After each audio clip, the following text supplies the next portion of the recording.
Welcome everyone to the SF Bay Area School Counselors and Education Professionals Meetup Group. I'd like to welcome our speaker, Jamal Maxsam, and his talk called 10 Keys to Courageously Transform Your School. Our meetup group is sponsored by CounselHero. CounselHero is trying to change school and college counseling as we know it by building a complete end-to-end system that automates many of the tasks counselors are asked to do in schools. This will free up counselors to spend more time with their students and impact their lives. One counselor in a school can have as many as 1,000 cases of students, but CounselHero makes it possible to serve all of these with a combination of AI and social emotional learning tests. So go check it out at counselhero.com. Having a master's degree from both Concordia University Chicago and Liberty University, Maxsam has been a principal at 2 different schools. He is also a published author and currently the CEO of his own business, focusing on leadership to enable better morale and results. Jamal shifted to education and continued to grow in the ability to develop people. He has led a school with as many as 92 staff members, serving approximately 950 families. He also provided support to a school principal at a school that served approximately 2,100 families. In addition to running his own business, Jamal serves on the board of directors for a nonprofit organization. We are very excited to have him, and please now, with your full attention, to Jamal Maxsam. Thank you, everybody. It's an honor to be here with you and to have this opportunity to just share and really also talk to you and get some questions from you that you may have, as we are going along and sharing this information. And so I'm just going to share with you 10 keys that I believe are essential in school transformation. And some of it may sound a little out there or a little radical, but that's okay, because it takes a sense of passion and out of the box thinking and acting to turn around schools. School turnaround is not a complicated process, but it's also not easy. And so what I've found is that sometimes in education, there seems to be a way to overcomplicate the simple. And so what I'm gonna tell you may sound simple, but of course it's not easy, but there are things that we just wanna focus on. And so I'm gonna jump right in. I'll leave time for discussion and questions and really just to dig deep into it as we go and as well as at the end. And so this first thing is this: school transformation and student success begins with the leaders, because you have to be able to facilitate and influence school transformation. The leaders, the people who have a leadership role in the building, they have to put processes and systems in place that support the vision and support what you're doing and support the teachers and the staff and the team that you're leading. Everything flows from the leader, and then the other leaders in the building, and then the rest of the team. And it's not the result of one particular piece of technology or curriculum. Because a lot of times we look for the next big thing, the next piece of technology, the next curriculum, the next, intervention type of thing that we can use and implement, but it's really based upon the hearts of the people who are working with the students. And so that transformation starts with the principals and other people who are leading in the school, and then it transfers from them to the rest of the team and keeps going. And I would tell you, school transformation also cannot begin at a district level. While districts may talk about it and desire it and put initiatives in place, but the real transformation comes from the people who are on the ground actually doing it. And so you want to make sure that you're not waiting on, district or central office people to make a decision in order to transform your school. In the schools that we transformed here in the Cincinnati area, it was mainly the leaders in the building, and what they were doing was then shared with the district. And then we looked at, okay, how can we make this building wide, or how can we make this district wide? How can we duplicate this in other schools? And so, that's very important, because you got to start where you are. My second point is that school transformation is an alignment of programs and people. as I said earlier, there's no specific program that's going to transform your school. No amount of research, no specific curriculum that's going to be like the magic bullet, because we all look for that. You know, we look for, if kids are struggling in reading, what's the program I need to help increase my reading instruction? Or is it this super teacher that I can hire that's going to help us boost our scores and boost, you know, the things we need? Or is there a conscious discipline program that I can implement to help with behavior, or what SEL curriculum? So a lot of times we look for these things and think they're going to be the magic bullet, but they're not. And so we have to recognize that we have to align programs and people. The program is nothing without the right perspective of the people who are executing that program. So you can have the greatest program in the world that will help boost reading achievement or math achievement or science, or help put students on a career path if you're dealing with the high school level. And it could be the greatest program, but if the people who are executing it haven't bought into that program and really don't have the right heart to execute it in the way it needs to be, then it's not going to be beneficial. Then you just spend money and time on training of this program for nothing. And so you have to make sure that the people are ready to embrace the tool that's going to be used for transformation, but they have to remember they are the transformers. The tool is simply that, a tool. And so any and every program that you get, you must tailor it and make it fit your specific situation and the students in your environment. There's a lot of evidence-based strategies and programs out there, and you can look and say, okay, this was successful in a demographic similar to the students that we're serving, which is good. That's a great start because similar demographics are good. However, you still have to make it fit for your particular students. Just like in a classroom, no two students are the same. Every student learns differently, which is why we talk about differentiated learning. And so the same way, we have to figure out how to apply the program while preserving the fidelity and integrity of it, but still make it work for us. There isn't a blanket thing that will work in every school district with every student. There just isn't. And so keep that in mind. So make sure your programs are in alignment. And then there's a saying that I heard when I went to Model Schools, which is a conference done every year by Bill Daggett. And they say down there, culture trumps strategy. But I would tell you that's true. The culture of your building would trump any strategy. But then I also say strategy feeds the culture, because you can focus a lot on culture, but if you don't have a strategy for what you're trying to accomplish, then you'll have a great culture, but where you want to go, you won't get there. You won't accomplish your vision. So you need strategy, but you also need culture. Anybody have any questions so far? Let me just look at the chat to see if anybody typed anything. Okay, no questions so far.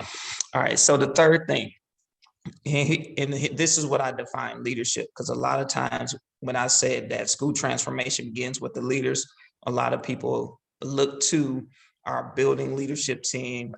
Depending on where you are, you may have TBTs or teacher-based teams, grade level leaders, department heads, that kind of thing, principals, assistant principals, deans, all of those different roles. But leadership is this. Simply, leadership is influencing other people to accomplish the vision. That's all leadership is. It's influencing people to accomplish the vision. So whatever role capacity you serve in the school building or in the district, you can influence someone and take a leadership role in bringing transformation. Now, I would tell you, bringing transformation will put you at a place where it's almost like you're contending, because when you are purpose to do right by students, you'll almost be like in the middle. There'll be times where you may have to contend and be at odds with people in central office because they might not agree, or they may want to take a shortcut, or you may be disrupting a system that's not beneficial for students, but beneficial for adults. But then you might also be contending with parents. Parents have the final say in their children's education. And I am an advocate for not trying to tell parents how to parent, because that's not my role and that's not the function of the school. But however, there are times when a parent may want something and ask for something that the evidence and the data doesn't support. And you may have to say, look, this is not what your child needs based on their performance here at school. You're saying they need this and you are asking for this, but that's not really what we see the need as being based on their past and present performance. And sometimes that may cause a little tension, and you have to be at odds. The parents are our customers and the people we serve, and we have to remember customer service, but that does not mean we can't speak up when we're advocating, because we are the experts. And so as the expert, it's our responsibility to share what we know so the parent can make an informed decision, and not a decision based on impulse or emotion or fear, because so many people have told them so many different things. And so leadership is influencing people to accomplish the vision. And the whole point of leading is to influence action. I'm gonna just say it like this: it doesn't make sense to be in a leadership position and nothing is happening. It doesn't make sense to have a committee, whether it's a school improvement team. In schools we have SIT committees and all these other things, all these committees with 1,000 acronyms. But if they are not doing anything but meeting once a week or bi-weekly or once a month just to say we have a committee, they don't need to meet, because it doesn't make sense. You must have some type of action, and the actions have to be aligned with the vision of the school and what you desire to produce for and in the students. So just having a committee just to have it doesn't do anything. I was in a school, I took over leadership of a school where we had a PTA, and the PTA planned events for the students and did fundraisers and had popcorn day and a carnival and all of those things that sounded and looked good on paper, but in execution, it didn't go that way. They would frequently have to postpone events or cancel events, and it left the students upset and disappointed, and it hindered other incentives we were trying to do. Because when we were doing incentive, the kids had this bad taste, like, we don't know if it's gonna happen because the last thing didn't happen, which was PTA sponsored. And so I made a decision. I spoke to the PTA about their actions, because this had gone on for several school years, even before I became a principal. And they were trying to get it together, but nothing happened. Then finally, I got to a point where I was like, enough is enough. So I exercised executive authority and said, look, you cannot operate anymore as a PTA for this school. Sorry, because we cannot have that happen. And so I shut them down. And then I started another group, which was a different parent organization within the school, and began to recruit parents and really started over from scratch, and got parents who would follow through and had them focus not on quantity of events, but quality. And so you want to make sure that whatever you have, those actions are aligned with the vision and they execute quality, not quantity. Having a full calendar of stuff doesn't mean your school is great. It just means you have a calendar of stuff. What makes your school great is the instruction that happens and the things you do for your students at a high level. And so keep that in mind. And so the actions that you do should also help your teachers grow as educators and help them realize their full potential. So the teachers that you are responsible to and the teachers you have the opportunity to coach and mentor, whatever your capacity, it should be about challenging them to grow as well. A school cannot be transformative if the educators and those who are leading instruction and delivering instruction on a daily basis get stuck in how they do things and how they used to do things. And this is the way we do it because this is how we've always done it. That doesn't work. Teachers have to continue to grow and expand in their ability to deliver instruction. They have to be open to it. And they can't pride themselves on being the toughest teacher in the building, because teachers who want to pride themselves on being the toughest teacher in the building, nobody passes my class kind of situation, those are the teachers who I would just say it this way, who are more egotistical than focused on student growth. And you don't want that in your building. Because if the majority of the students are failing a class, then something is wrong with the instruction, or there's a lack of intervention, probably a little bit of both. And so you want to make sure that your teachers stay in this place of being challenged to grow and constantly improving their craft. All right, so my next point is this this goes with the same point. I want to talk to you about your vision of your school. When I became the principal, actually, when I became the assistant principal of a school district, I transferred in from actually being a principal in a charter. So I was principal in the charter world, and then I didn't like it. I wanted to shift to go to traditional public education, and then I became an assistant in this district that was extremely large.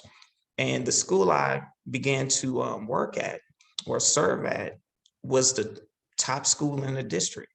And that principal and we connected right away, worked extremely well together. She was doing a lot of the same things to transform that school that I was doing at other schools simultaneously. So we already had similar perspectives, similar views, and both were doing similar things.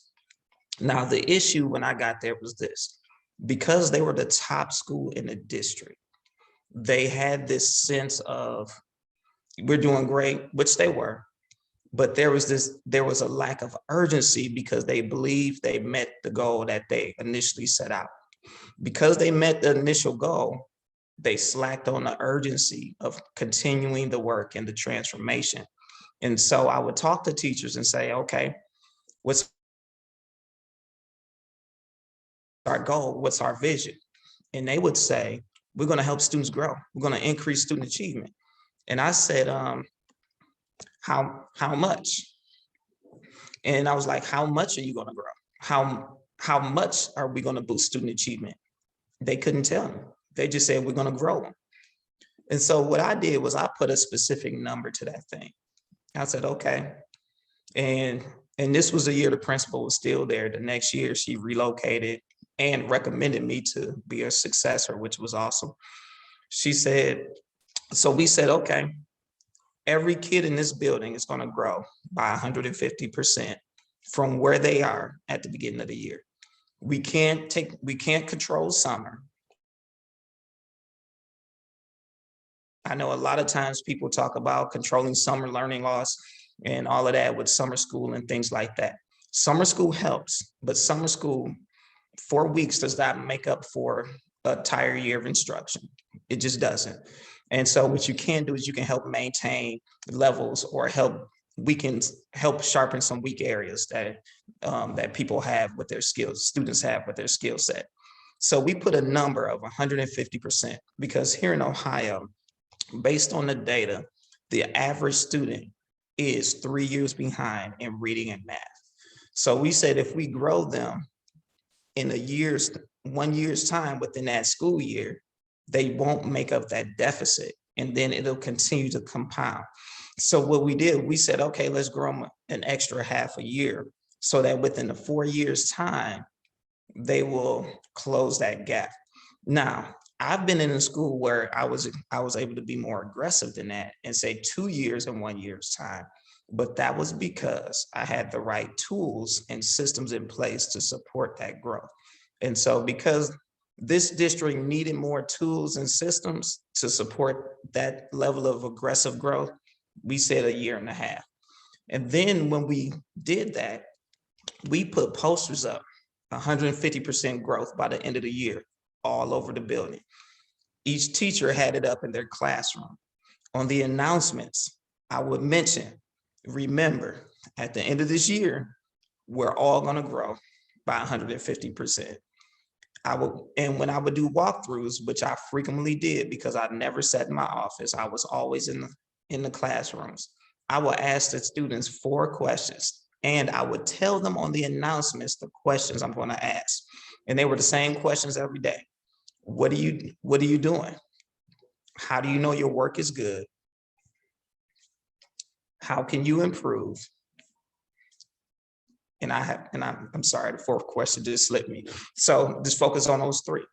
So what are you doing focuses on if they know, because in our school we use I can statements and things like that. If they knew the learning objective of the lesson. So when I asked them, what are you doing? They should be able to tell me the learning objective and how that activity related. That shows if they were paying attention when the teacher reviewed it. Then I will ask them, how do you know your work is good? Okay, how do you know when you've reached mastery of this content? And then I would say, what can you do to take it to the next level? So now that you reached this certain level, what can you do above and beyond? And so it got to the point where kids were telling me the answers as soon as I would walk into the classroom. Kids would run up to me or call me to their desk so they could share with me what they were doing. So that was essential, but that was a part of the vision. It was because we communicated it frequently and in a variety of ways. We tied incentives to it.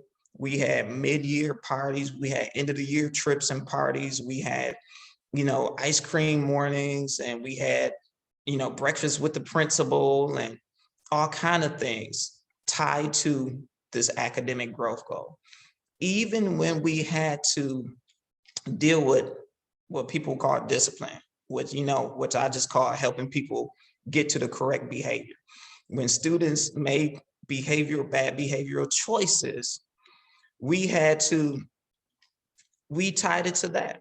I would ask a student, okay, you just walked out of class. Is this going to help you grow by 150%? And they would tell me yes or no. Most of the time they would look down and be like, no. I'm like, okay, so what are we going to do about it? Because you can't get your goal not being in class, missing the instruction. Because when you miss the instruction, you're guessing. And so that's how we kept it in front of them. We communicated it. And each goal was specific. So each student knew what their exact number was. Because at the beginning, in schools, you do an assessment 3 times a year. So we would assess them at the beginning of the year, which was maybe a month into school, because the first 3 weeks was culture camp, building culture and climate. And we would test them in a month in the school to get the baseline, test them again mid-year, right before or right after winter break, and then test them again in the spring. And so with the test that we use, the particular tool that we use was an NWEA map. And so it would give them where they were. And of course, it was computer adaptive, so they would adjust in difficulty based upon their correct answers, then decrease based upon incorrect answers. And so so the students would know their exact growth number, because we would calculate what 150% was supposed to be based on where they started. So each student had their number. And so when they took the assessment, they would have a sticky note with that number. And a lot of times the teachers would write them a personal note. Hey, I know you could do it, or something like that. Whenever we communicated with parents, we mentioned this growth goal every time on weekly phone reaches and newsletters. It was all over the place. It was flashing on the screen in the lobby of the main office. It was everywhere. And so every action was tied to that vision of 150%. Our TBT meetings, we looked at data, talked about strategy, and it was all focused on 150% growth. Our TBT meetings did not focus on logistics for field trips and stuff like that. That's what email was for. It was strictly about handling business towards this goal. I see one question in the chat from Enos about the PTA thing that I mentioned earlier. Enos said that members of that old PTA that I had to shut down joined the new one. And how did I manage hard feelings spawned by my actions? Those are great questions. Members of the old, there was one member of the old PTA that did join the new one. 2 of the members did not join. One of them basically did. The old president, I would just be honest, had an attitude, but she was part of the reason why it was failing. A lot of members had left under her leadership, and because of the lack of organization, and the treasurer, who was actually a teacher who served as a treasurer, experienced consistent frustration because she would, just charge things without looking at the budget or buy too much of an item. And they rarely could pull off any event because they just couldn't get people to come and help them. There was one member of the PTA who we hired as a kindergarten aide. I ended up getting a substitute for her for one day so that she could handle PTA business to try to pull together an event for the students. And so I just felt like it wasn't working. And at the time, they weren't really trying to make it work, except for maybe one or two of the members. The other ones were just trying to keep things the way they were. And so I did have to do the drastic shutdown, and it was very aggressive. It was the first time I had to do something that shut down something that aggressively, where I just kind of sat in a meeting and handed it to them in writing and said what I had to say. Yeah, and their feelings were hurt at first. I talked to them and, and kind of prepped them before I did it, one-on-one, but their feelings were still hurt when it happened in the meeting. And I talked to them afterwards. And at the same time, I just kept them focused. Look, it wasn't working, and it was having a negative impact on the student culture and with the parents. Because I believe as a school, you can't do business that way. You can't promote events, then cancel. You can't say, hey, we're going to do something and then don't do it. Because, the schools I served are they're in urban districts, 100% free and reduced lunch. There was already a distrust for schools in that type of environment. And some of the parents had negative experience with school. So building trust and being consistent is important. And to me, that was going against what we needed to do. And so, yeah, I had to shut it down. And we relaunched something new with the student family liaison that we were able to hire. And he had a great rapport with parents, and we were able to move on from there. That was a great question. And so I'm going to move on to the next point. Again, I said that leadership is influencing people to accomplish the goal. And I'm going to tell you, influence is all about connection. Here's where you build relationship with the other people in the building that you're working with. You have to be able to have relationship to keep the culture of your building running smoothly, because you avoid a lot of misunderstandings when you get to know people and they get to know you in a professional way, because it eliminates assumptions. It eliminates people misreading the tone of an email, because emails are just words on a page, but the tone of it is interpreted by the person. And so, it prevents all of that. So you have to build that connection with your team. And we did that by having, we call it the Give a Hoot, which wasn't started by me, but it continued, where teachers could affirm each other by leaving notes on the wall of the teacher's lounge, so they could write a personal note to affirm each other. Then once a month in one of our staff meetings, we would, take some time to read some of them, and we would draw one to win a prize and things like that. And we consistently did things like what was called the happy card. I didn't name that either, where we went around and gave them snacks and, tried to do things to build relationship and rapport. But one of the things I would say is that people had to learn my personality as well as me learning theirs, because I'm not to leave a note on your desk kind of guy. The previous principal, that was her thing. She would walk in there, she would observe, she would leave a note on your desk. That's not me. I don't like to handwrite anything. So I would walk in there, I would observe, I would send an email with my affirmation. And so I had to explain to people the way I communicated, as well as learn the way they wanted to be communicated with and try to meet in the middle. Because I couldn't, if I was doing something simply that was not me, it wouldn't come across as genuine. Even though people would say, well, as the leader, you need to make the effort. And people would tell you that you need to make the effort. That is true. But if making the effort takes you out of your DNA, it's still going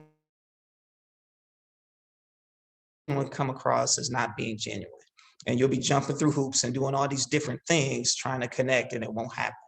So that's why you have to communicate and let them get to know you, so that the efforts you do make will be appreciated. And when you can just naturally communicate the way you communicate and naturally connect the way you are, it'll be a genuine connection. And so treating people right is a necessity. It's a must. People have to be cared for and treated as if they are more than just a job. You know, the teachers that I worked with, they're more than just a teacher. You know, I value them as an individual. I value their skill set, their experience, and I value what they were able to do in the classroom. And at the same time, here's the balance with that. It does not eliminate accountability. Accountability is not a cuss word. You know, it's one of those things where it has to happen. And because your role in building a relationship is not to become their BFF, because that doesn't work. And I've seen that happen, where sometimes people build relationship to the point where they can't hold someone accountable for where they are, and they can't challenge them to go further because they're afraid of losing the relationship. And to me, that's not real relationship. Because if I can't be honest with you about what I see, if I can't be honest with you about how I can help you grow, or areas of growth I see, then we're not really in relationship if I can't be honest. If I have to just pat you on the back all the time and tell you you're the greatest thing since sliced bread, then there's a problem. And what happens is, and I've seen this happen, I've seen a dean who became an assistant principal, who then became a principal. He would do that. He would stroke his team all the time. He would say the best PD is down the hall, which is true in the sense when you're trying to maximize the skill set of your team. You find what they're doing well, you let them teach other members of your team what they're doing and keep it moving. That's good. But if they think they are the end all be all, then where's the challenge to continuously grow? And we talk about the growth mindset in students, but as educators, we have to have that. So we have to recognize, yeah, I may be good at some stuff. I may be highly skilled in some stuff, but there's somebody out there who's doing it better that's going to help me take it to the next level. And so, but if you're constantly stroking and never challenging, they would not get to their fullest potential. And it's going to damage what you're able to do when you're trying to transform a school, because they're going to think they don't need to change because they have arrived. And so, and that's what will happen. In fact, that was part of my challenge with this school that was already the best school in the district. And so they thought they've arrived. And my point was, we're still below where we should be in comparison to what the state is saying. So the schools that we are outperforming are a non-factor. The schools that are outperforming us, they are a factor. And um, so that's important. And Loretta asked a question. Thank you, Loretta. It says, what were some instructional questions that I posed to my staff after the walkthroughs? Well, I had a walkthrough form that I would fill out in the classroom. I would use a mobile device, and mainly I would look at the certain things, like we had to look at if the I can statement was written, did the teacher actually, and beyond it being written on the board, did the teacher actually use it? And so most of my questions that I asked were posed based upon what I saw. Like I will ask them why they did a particular thing. or what was the rationale behind something that they were doing. And I would ask what their intended outcome was. And I would also ask if the students responded to their particular activity or strategy. So for example, if I remember going into a fourth grade classroom, and the teacher had them, viewing a PowerPoint and then doing some research. However, when they were doing the guided notes while she was doing a PowerPoint presentation, she had them writing something out, but then had them do research on their device, because every student had a Chromebook in the school. And so my question was, when you were doing the PowerPoint, could you have had guided notes for them to do electronically, so that when they did the research, they could have had that all in one place, versus, because I saw students trying to flip from thing to thing. And so, that's one question that I asked. And I was like, what was your intended outcome of the PowerPoint? Was it to introduce them to the concept before they did the research, or what was it? Do you think you met the goal? Do you think they understood it enough after watching your PowerPoint to go research what you wanted them to research? So those are questions I would ask, but every question was specific to what I saw, because I wanted to get to the bottom line of the why. Because what happens in a classroom can look different from classroom to classroom, depending on the teacher's personality, depending on how they like to deliver the instruction. So I allow people to be free and do what they need to do to be creative and deliver an instruction. But I will ask them, what was your outcome? Did you meet that outcome? No, you that outcome. Did students respond? Responded well. It looked like they were engaged. It looked like they were having fun. But did they demonstrate mastery? And what did you want them to do to demonstrate mastery of the skill? And so those are the kind of things that I would ask. That's a great question.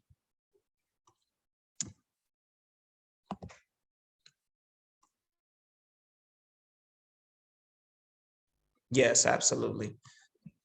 Utilizing the why. Yeah, because the why is everything.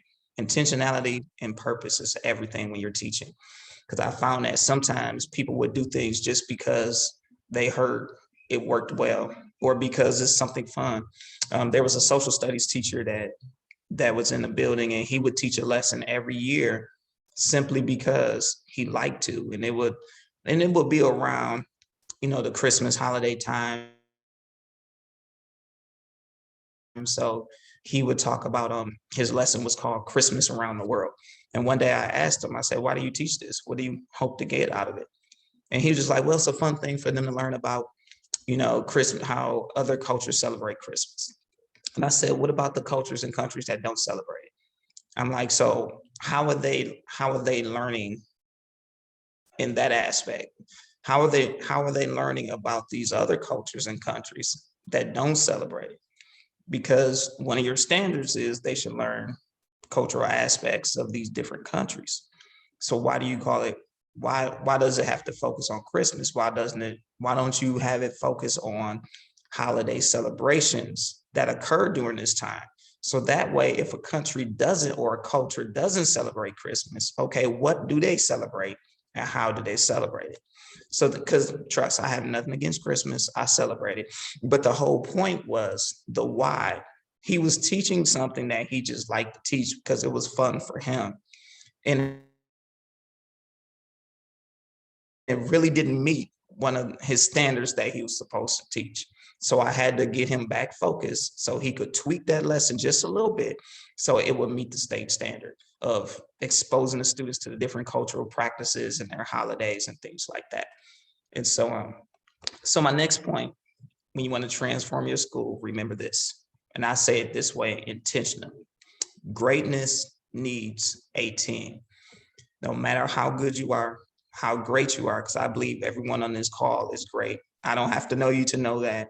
I know that there's greatness on the inside of you, and the fact that you are on this call means that you care about students, student growth, you care about education, and you want to see genuine transformation. You're tired of hearing about schools lagging behind and all of that kind of stuff and problems in the educational system. You're tired of hearing about the problem. You want to be a part of the solution, which is awesome.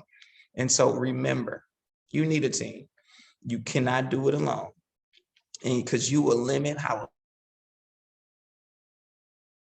effective you are when you try to do everything and you're trying to be everything to everybody and you're trying to bear the responsibility of transforming a school on your own.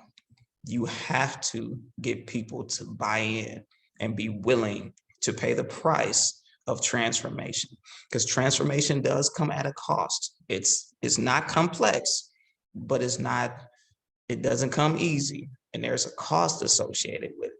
And so you got to have a dream team of people who would help you in that way and do that, because you have to have a dream team. You can't just have people, because a lot of times there's this thing that if I just get people to buy in, it'll be okay. You don't just need people to buy in, you need a dream team, because people can passively buy in, meaning they're not going to resist you, but they're not going to put forth any effort. They're not going to really do it with passion. So you need your dream team. You need people who are going to execute with passion. They're going to come with creative ideas. They're going to help problem solve. Those are the people you need, not the slow walkers. And if you don't have a dream team, you can create one. It's very, I want to say simple, but that's a simple solution. If you don't have a dream team, you create one. You get the people around you and you cast vision and you help them grow and you develop them to be the team you need. And remember, they shouldn't have to be exactly like you. It's okay to have their own opinions and perspective, but you have to be in agreement with not just the outcome, but the way you're going to come into agreement about the process. Because everybody agrees that students need to grow and that education needs to change. But a lot of people are arguing or disagreeing about the outcome. Even at the state level, here in Ohio last year, there were big debates about education and things like that, and educational funding. So they thought, hey, if we took funding from public schools, this will help the charter and the private schools. Well, that wasn't the solution, because they're hurting one group to help another. And so a lot of times that's what happens. And you don't want to get into this thing of sacrificing one thing to help another, unless that one thing you're sacrificing isn't effective. If it's not effective, cut it and then move with something that's effective.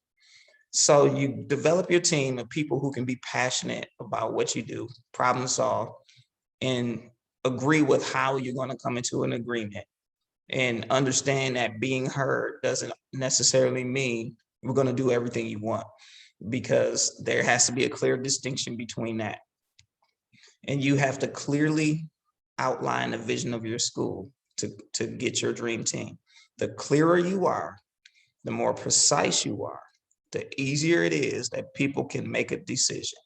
Clarity will force a decision. It will say yay or nay. People will say, yep, I'm for this, or they say, nope, this is not what I thought. And you have to be okay with either direction they go. Because when you clearly outline your vision, and then you clearly outline the characteristics of what you are looking for, the people who are going to partner with you in transformational work, that again leads them to that empowered decision. Yes, this is what I want to be a part of, or no, I'm not. And if you're in a position where you're on a hiring team or an interview committee, I would have that as an outline and be in front of me when I'm hiring new people, because every new person on your team can either positively or negatively impact the culture of your entire building. So someone asked a question that said, they're having a difficult time finding their team. What do I suggest? That's from Keisha. Keisha, can you unmute your mic and elaborate more?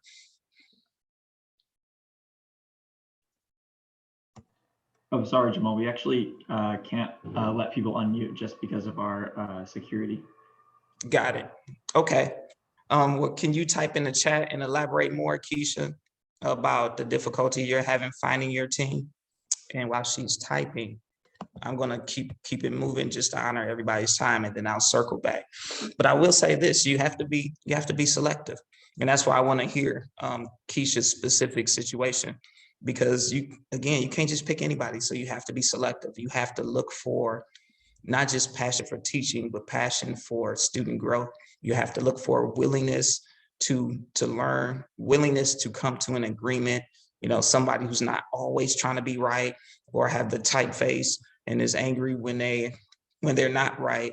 So those are key things. People who can really buy in, and sometimes it might be very few of those people in your building. When I went to the high school to help transform that school, because I was sent actually as a principal on special assignment is what they called it, simply because this school had a principal that would quit after 1 year. They had this happen every year for 10 years. Then they finally had somebody that said, I'll come back for my second year. So they sent me to support him. And there were teachers there who talked about wanting transformation and said they wanted transformation, but they blamed administration for all the problems. And yes, the turnover in administration was an issue, and that was a problem. However, the teachers had been there throughout that entire time. So there's transformation that can occur with the teacher level, regardless of the turnover of principals. Because if teachers are working together and have consistent systems and things in place and are working towards transforming the school and working towards the academic growth goal, as well as cultural goals for how the culture of the building would be, and consistently doing that and implementing it, regardless of who comes as a principal, those things can stay intact. But this group, they didn't do that. So they talked a good game, but really didn't want to do action. They were more in the I want to do what's convenient for me stage.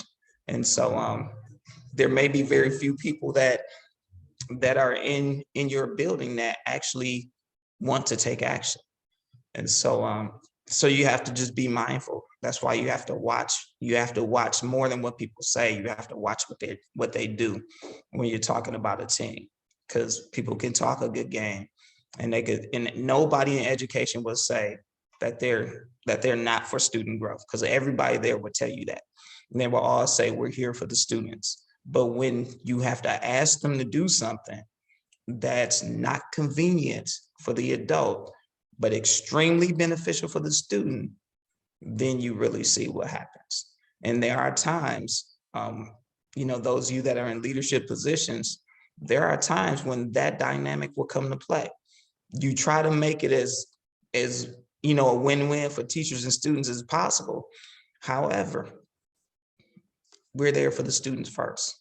So if somebody's going to have an inconvenience, it's going to be the grown folk, because they knew what they signed up for when they applied for the position and when they accepted it.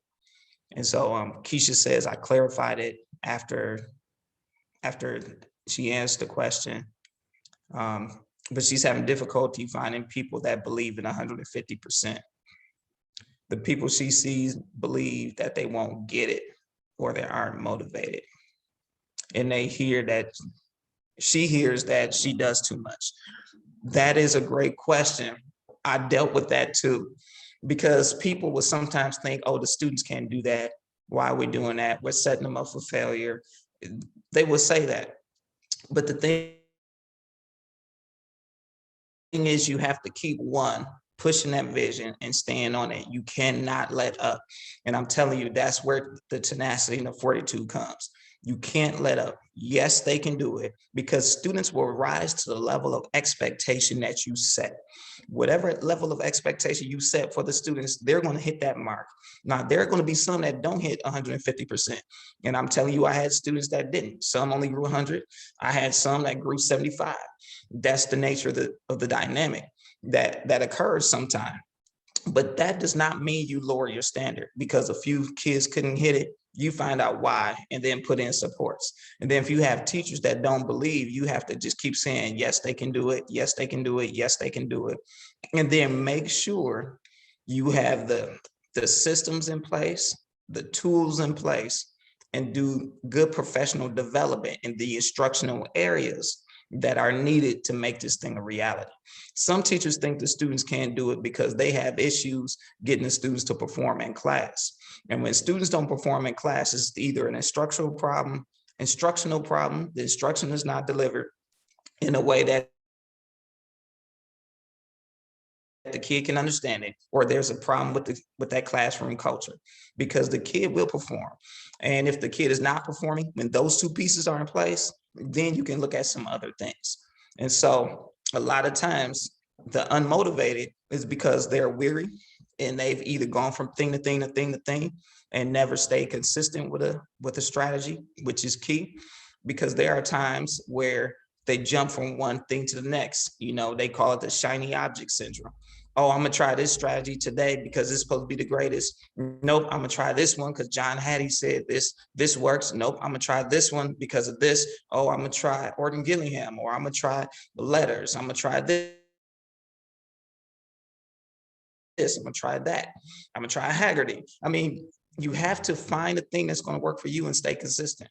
It's not gonna work overnight. And so when you look at these teachers that are unmotivated, just share your heart about it and let them know it's not going to happen overnight. It's going to be a process, and understand they may be dealing with past disappointments and past stuff that's coming out when you try to do something, or when you do something that is similar to their past disappointment. Because a lot of times people's past failures or disappointments get projected onto you when you're initiating something. So that's great. Okay, this next one I want to share with you is something that we rarely hear about, and it's for people who are leading a transformation in a school, and it's very tough to hear. So I'm prepping you by saying that now. I usually don't prep people, but I wanted to prep you with that now because this is real key. And if you have a chance to write this down, afterwards, I'm gonna send notes for you to review. It says this: people will exercise their right to choose, and your leadership will influence their decision to make that yes or no. And you have to be okay when they choose not to follow you. And it's not you. And that's hard to hear, because we hear a lot, at times people say, if you're leading, no one's following you, then you're just taking a walk, which is true. And, a lot of people quote John Maxwell saying everything rises and falls on leadership, which is also true. However, especially in a school situation, sometimes people would just simply choose not to follow. Sometimes you will have some teachers that simply, no matter what you do, no matter how many thank you notes you write them, or thank you emails, how many times you buy them breakfast, or how many, happy cards, you give them free planning, or, extra planning, or any of those things you do to build community and to express gratitude. You can buy them a gift every year, which we've done. Some of them would still choose not to follow you, and they will treat you like a total stranger when you are not doing what they want you to do. So you just have to come to that realization that everybody's not going to like you. Everybody's not going to buy in. And sometimes it has nothing to do with you. Do not question your ability to lead or be an influencer in your school or district because somebody's making a choice not to follow you. Period. Because a lot of times people will think that something's wrong with them. That's what I thought. Because my first year, as I told you, when I went to this district, I came in as an assistant after being a principal. And people were like, well, how can you go to be an assistant? Easy. I get to have 1 month off again during the summer. I get to enjoy not being the person who has the final say so and having to deal with the school board or deal with people from central office like that. I was cool with that. And so, and when I came in that year, people were like, oh, please don't leave this school. You know, things are great. I mean, people were calling me stuff like the savior, which I was like, no, thank you. Don't call me that. And so people were meeting my wife saying, you know, we're so glad he's here. He's really helping us grow. He's pushing us. I mean, he's helping take the school to the next level. I got so many compliments that year. Then the very next year, I became the principal. Then all of a sudden, everything I did was questioned. Oh, he doesn't care about us. And I was like, what is going on? I'm the same dude that was here last year, and I'm doing nothing different. The only difference is now I'm the principal and I have greater responsibility. But all of the things I did as an AP, I basically did as a principal. And so it was just one of those things where it was like, what? And so sometimes people will flip on you, and you can't allow that to impact how you lead and your self-esteem. Because I found myself jumping through hoops, trying to win them over. You know, I bought them extra because we had set times where we would do, you know, we did a breakfast or a dinner and happy cards. We had set times for that kind of stuff, to the point where I even had it scheduled. I'm like, okay, so this time we're doing this month we're doing that, this month we're doing that. And they still did not appreciate, or some of them, I would say, because it wasn't never, trust me, it's never everybody. It's always that small 1% to 2%, you know, that try to make the most noise. And so it was those few ones that still, no matter what I did, they questioned my leadership and didn't want me to lead the school. And I just had to realize that's their choice, their decision. They have a free will. I'm cool with them exercising it. And I've done all I can. And at that point, it's not me, it's them. It's like when you're, you know, in a relationship, it's not me, it's you. And so it wasn't me, it was them. And so you have to really recognize that, and be okay with people choosing not to follow you, and not let that impact you, because you're not there to jump through hoops to make them like you.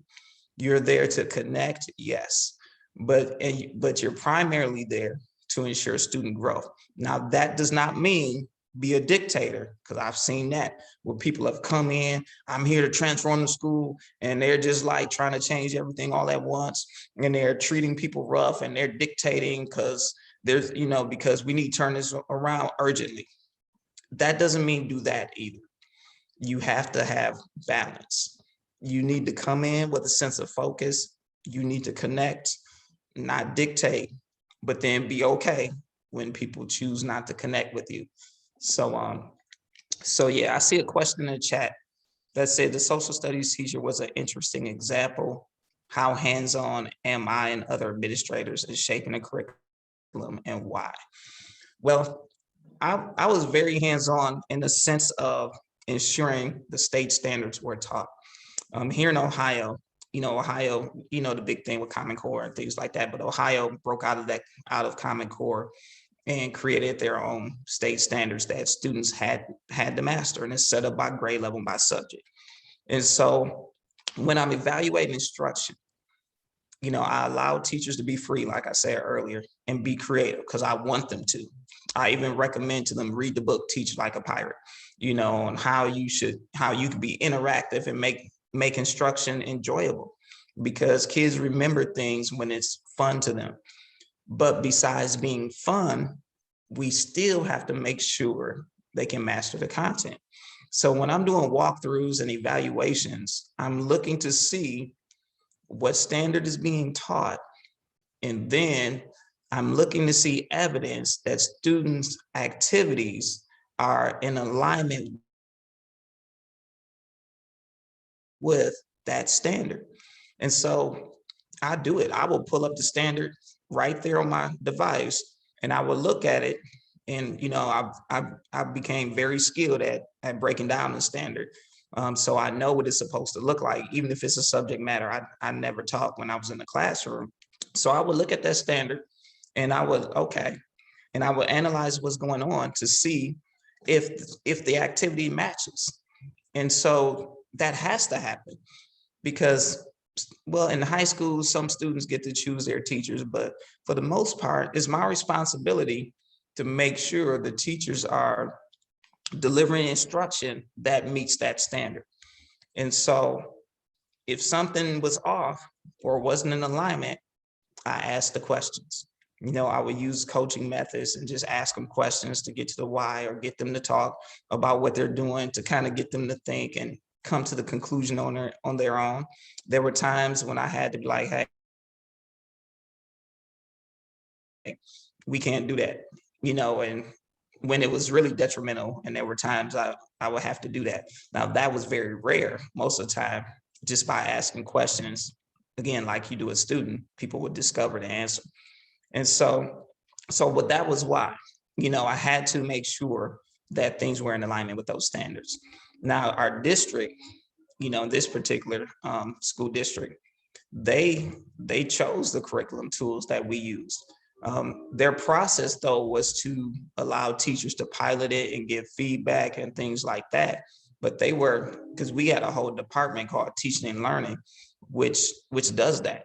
And so they selected, like when we went to using this technique called Haggerty with the K-3 students to help them improve in phonics, that was the decision was made for us and it was given to us.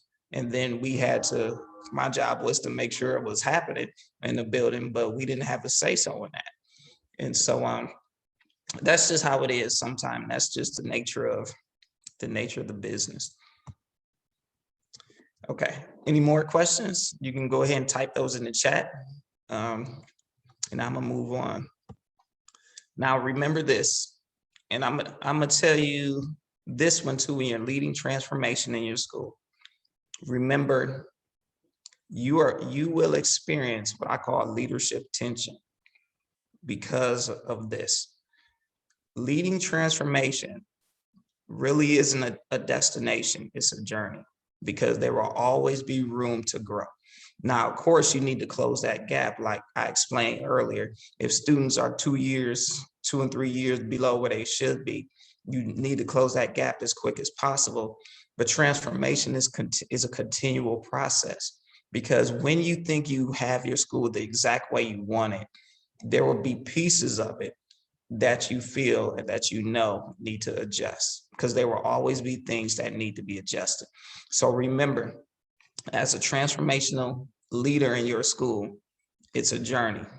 And so there's going to be I call leadership tension that you will experience. And this goes back to people's right to choose and things like that, because there's how you think you are as the transformational leader, how you perceive you are, which is based on your training, your perception, your experience, how you feel you're coming across with people based on how you learn to connect with teachers and coach people and bring them through a change process and things like that. Then on the other side of the spectrum will be how they perceive you. And how they perceive you will be based upon their training, professional development they've experienced, lack of training that they've had, lack of experience in terms of leadership and leadership styles, and their positive or negative experiences with people who have tried to lead transformation in the past. All of that is going to come up in how they view you. And there are what I call DWOSs.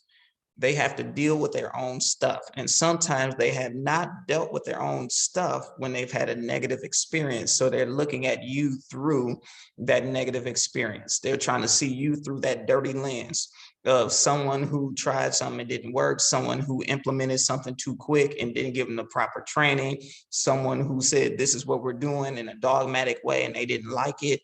However that negative experience came out, they're going to look at you through that lens, because you talking about transformation is going to trigger how they felt when they experienced that before. It's going to psychologically trigger something. That's why you have to help people get ready for change, because again, transformation is more about the people as well as the program or the process. And so sometimes people haven't dealt with their stuff. I dealt with a teacher who was treated extremely badly by a previous administrator. And because of that, she didn't trust me no matter what I did. And I didn't know about her past experience until one of her teammates told me.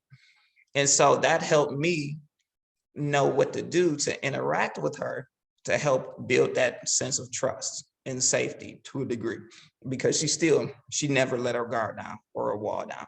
And so in between that is what I call the tension of who you actually are and who people perceive you to be and how they're interpreting you. So you have to be aware that how you are is not necessarily how people always see you, and it's not you all the time, it's their stuff. And then sometimes how you think you're coming across, you might not be, because there may be something in you that you have to deal with. Because maybe, because you're passionate, you might be coming across too rough. Or because you're passionate, you might be coming across too soft. And so you have to figure out how you can be authentic and communicate that in a way that people understand who you are and what you're doing, while helping them see and filter through their own stuff, their cloudiness. And so the next thing is this: instruction, and we all know it, and we all say it. Instruction is the #1 priority of a school. Now, you have to ensure, and I say that and I remind you of that because right now it seems like people expect a school to be the solution for everything. They think the school is supposed to solve every social need, every emotional need, which may sound rough, but that's not the school's job. They think you're supposed to feed every kid that's hungry, provide clothing for every kid that needs it, provide supplies for every family that needs it. You're supposed to provide before school care, after school care, during school care. I mean, all of these things are supposed to happen. You're supposed to teach them how to respond to the word no because they haven't heard it at home before. You got to teach them how to interact with their classmates, teach them how to respect adults, and all of these things. And some of those responsibilities are actually not yours. There was a time when parents taught kids how to act and how to respect adults, and taught kids how to respond to the word no, because they used it frequently. Now, because parenting has changed, all of these expectations now fall upon the school, but that's not your responsibility. If you focus on doing those things, you will move away from the main thing, which is the function of a school, is to educate. And some will argue, well, these things are educating. And some would also argue that you can't meet an educational need till you meet those lower Maslow needs like food, shelter, and things like that. I get it, but here's a way around that. You have to partner with organizations that do those things as their main thing. So if I had a student that came to me and I knew that family was struggling with groceries and food and things like that, okay, I got you. I'm gonna help you. Let me give you the number of the people who do that full time, and they would service. In the meantime, a snack, I'm gonna give you time to eat, and I'm gonna get you in class. Because if I'm feeding you today and not instructing you, how are you gonna be able to eat tomorrow? And so you have to keep your instruction the main thing. Yes, we do celebrations, we do parties, we do all of that. But do they go back to the instructional vision? Are they reinforcing the academic vision that we have? Every field trip, does it align? Does it enhance the instructional experience? And then if you're doing a field trip that's just for fun, cool. Is it reinforcing the behavioral expectations and serving as a reward? Because we have these behavioral expectations, we're safe, and we're safe and we're kind and we're responsible. Those were our 3 words that we used. And so because of that, we're going on this trip to this amusement park because you demonstrated that in the school environment. Now we're going to go somewhere and have some fun. But just to go, it has to meet some type of purpose, because that's the purpose of a school. And so you have to have to make sure instruction is the #1 priority. And every meeting has to focus on instruction. You can't let teachers get into this endless meeting cycle where they're constantly talking about the same thing over and over and over again without action, because that's not helpful. So remember, instruction is the #1 priority. And then here's my last thing, because I know we've been on here a while and I want to respect your time and I don't want you to disengage, because normally, when we teach, we try to go 30, 40 minutes, but I know I'm going longer. Schools are not, and I said this within the last one, but it's worth repeating. Schools are not the solution to every social need in a society. So do not confuse the function of a school with the result of education. A lot of things that a school does is teach. Now, the result of someone being educated means that they demonstrate certain things in the community. Yes, they go out in the community, they know how to act, they know how to respect property, they know how to do all those things. But the school's job isn't really to teach them that. And so you have to be clear on that. While they will learn those things in the process of you teaching content and in the process of you teaching them how to care for the school environment as part of their behavior, but that's not your primary job. When I was in this particular district, there was issues in the neighborhood where sometimes, high school kids, sometimes they would go to this particular place and fight, or they would go to the gas station and fight or steal stuff. And the mayor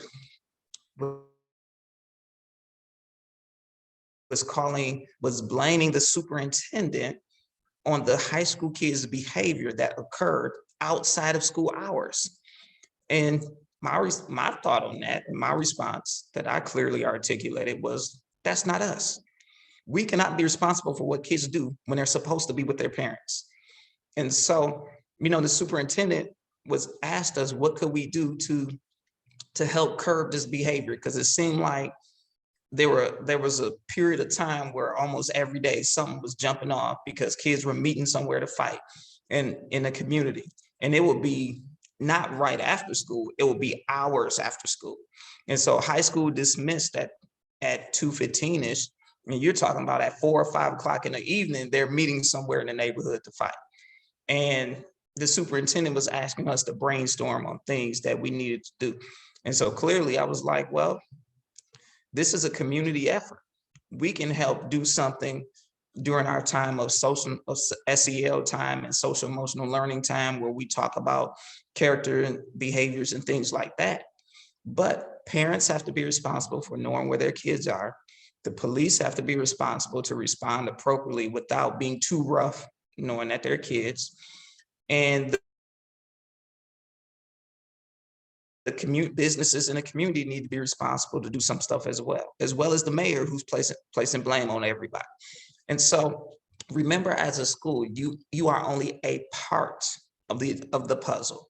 You are not the end-all solution for every single problem that is occurring in the community that you serve. And so if you remember that, then you can focus on transforming the school and then get other stakeholders involved to do their part, which then transforms an entire community. And that's all I have to share. Thank you guys for listening, for your attentiveness, and for your questions that you asked in the chat. And it was an honor to be here and share with you. Thank you so much, Jamal, and thank you everyone else for attending this talk. We try to hold these talks to keep people furthering their learning, and if you've done that today, then good job. Thank you. We are the SF Bay Area Educational Professionals and Meetup Group. Please join us if you haven't already. The link is in the chat now. Also, make sure to stay tuned on that meetup group. We'll be announcing our next meetups in the coming days. So thank you, everyone, and have a good rest of your day.